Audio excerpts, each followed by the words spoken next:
खातून ने कायद-ए-आज़म को कहा, तुम्हारे पास जो जो कीमती सामान है मुझे दे दो, वरना मैं ये इल्ज़ाम लगा दूंगी कि तुमने मेरे साथ ज़्यादती करने की कोशिश की है। कायद-ए-आज़म ने ना तो उस लड़की को अपना कीमती सामान दिया, बल्कि अपनी ज़ुबान से सिर्फ एक जुमला बोलकर उस लड़की को उसी वक्त फंसवा दिया। स्टोरी को मज़ीद सुनने के लिए डिस्कवर विजडम चैनल को सब्सक्राइब कर दें और साथ घंटी के बटन को भी ऑन कर दें।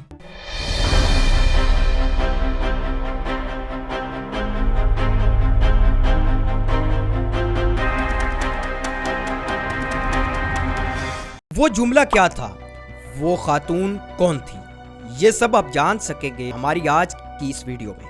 दोस्तों, कायद-ए-आज़म की ज़िंदगी में दो वाक़यात ऐसे हुए थे जिनमें उन पर लड़कियों ने ज़्यादती का इल्ज़ाम लगाया था या लगाने की कोशिश की थी। ये दोनों वाक़यात अलग अलग जगहों पर पेश आए थे। एक मरतबा कायद-ए-आज़म मोहम्मद अली जिन्ना रात के वक्त अपने ड्राइवर के साथ कहीं सफ़र कर रहे थे।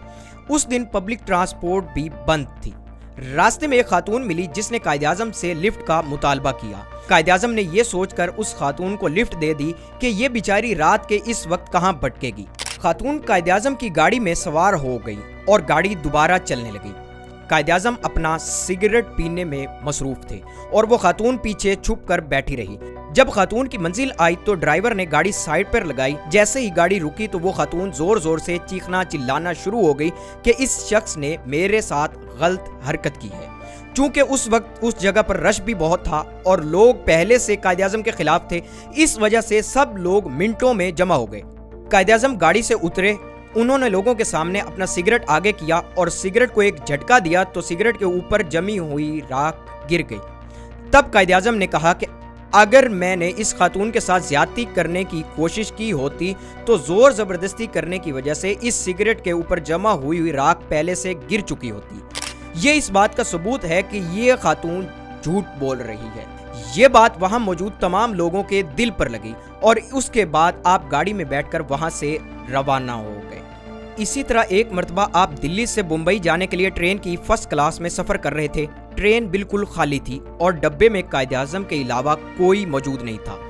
इतने में एक खातून डब्बे में आकर कायद-ए-आज़म के साथ बैठ गई। जैसे ही ट्रेन ने चलना शुरू किया तो कायद-ए-आज़म ने अखबार पढ़ना शुरू कर दिया। थोड़ी देर बाद खातून ने कायद-ए-आज़म को कहा कि तुम्हारे पास जो कीमती सामान है मुझे दे दो, वरना मैं ये इल्ज़ाम लगा दूंगी कि तुमने मेरे साथ ज़्यादती करने की कोशिश की। कायद-ए-आज़म ने इस खातून की बात पर कोई तवज्जो ना दी और अखबार के मुताले में मसरूफ रहे। खातून ने एक दो मरतबा फिर से आपको वही धमकी दी, लेकिन कायद-ए-आज़म ने इस खातून की बातों की तरफ बिल्कुल भी रुख नहीं दिया। फिर खातून खड़ी हुई और कायद-ए-आज़म को जोर से झंझोड़ा, जिस पर आपने अपना सर ऊपर करके खातून को देखा और अपने दोनों हाथ अपने कान पर लगाकर इशारा किया कि मैं सुन नहीं सकता, तो तुमने जो कुछ कहना है वो एक कागज पर लिख कर दे दो। खातून ने कागज पर लिख कर कायद-ए-आज़म को दे दिया। अब कायद-ए-आज़म फौरन उठे, ट्रेन की जंजीर खींची और गार्ड के आने पर आपने उस खातून का दिया हुआ कागज दिखा दिया और गार्ड ने फौरन उस खातून को गिरफ्तार करके उसको अगले स्टेशन पर पुलिस के हवाले कर दिया। दोस्तों, हम उम्मीद करते हैं कि आपको हमारी आज की ये वीडियो बहुत पसंद आई होगी। कायद-ए-आज़म की ज़िंदगी बहुत से दिलचस्प वाक़यात से भरी पड़ी है। इन्हीं में से एक वाक़या कायद-ए-आज़म के आखिरी लम्हात भी थे। कायद-ए-आज़म की ज़िंदगी के आखिरी लम्हात को जानने के लिए हमारे चैनल पर एक वीडियो पहले से अपलोड हो चुकी है। उस वीडियो का लिंक डिस्क्रिप्शन में भी मौजूद है और ऊपर आई बटन में भी आपके सामने शो हो रहा होगा। उस वीडियो को भी ज़रूर जाकर देखें।